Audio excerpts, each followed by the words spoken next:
Hey everyone, welcome to Classics Are Better. My name's Travis. Today we are going to be removing and installing a chin spoiler on a 67 Camaro. Let's get after it.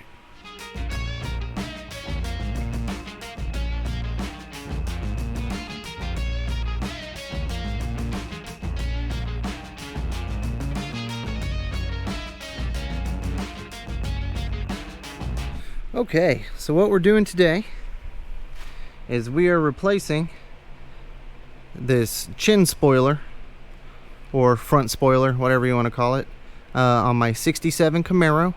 Would be the same for a 67 or a 68. They're almost identical except for just a couple little cosmetic touches.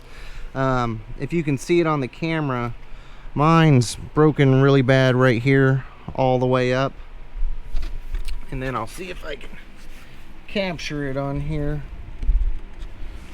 If you can see right here where the support goes on mine, follow the support down.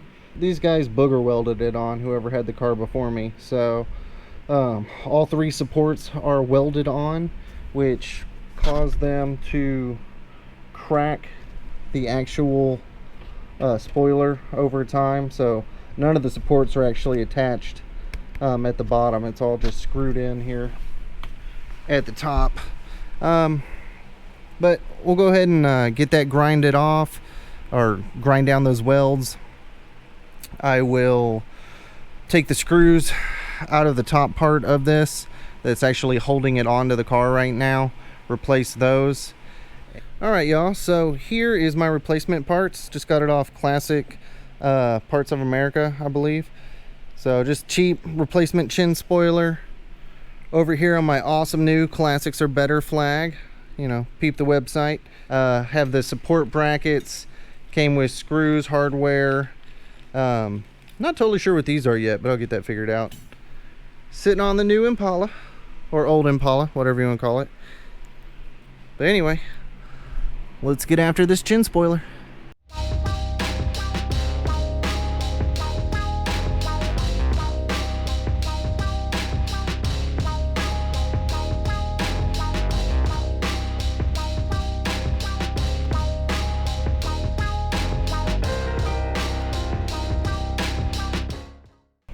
Well, it seems about 87.3% of all the screws holding on the spoiler here are completely stripped out. So that sucks. This is more elaborate than it needs to be, but oh well. So here she is with no chin spoiler.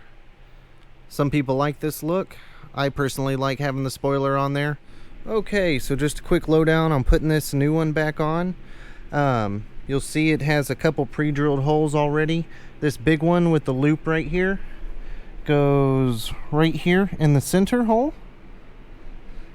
Mine already had the holes for these. If you don't have those holes, you'll just have to, I would connect the middle first, connect each end, and then mark, you know, pre-drill and use some little self-tapping screws on each of these to hold it in. All right, and we are done. So it is looking much better, as you can see. No cracks, no issues. Ended up using the screws along the top, and then I used a bracket on each side and left the middle bracket off. It didn't need it, as you can see. I mean, it's on there extremely sturdy. And then I also didn't booger weld it. I just used some self-tapping screws. And that way, if I want to get in there and change anything up, it's a whole lot easier than all the grinding and cutting I just had to do. And I left about an 1/8 inch of wiggle just here on the ends. And that way, if there's any body flex, if I hit a bump in the street or something, it's not going to instantly crack this thing on the bottom, just pulling it, you know, shocking it too much. Because it is just cheapo plastic. So anyway, hopefully this one lasts for a year or two until I got to, you know, hit something by accident and got to do it again.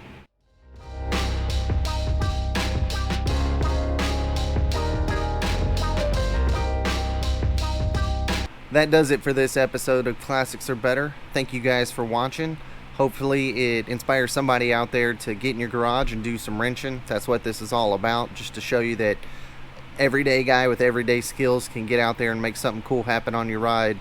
So it's not always a complete frame off restoration. Sometimes it's just one little project at a time. So don't be scared. Get out there, get after it, and I'll see y'all next time. Take it easy.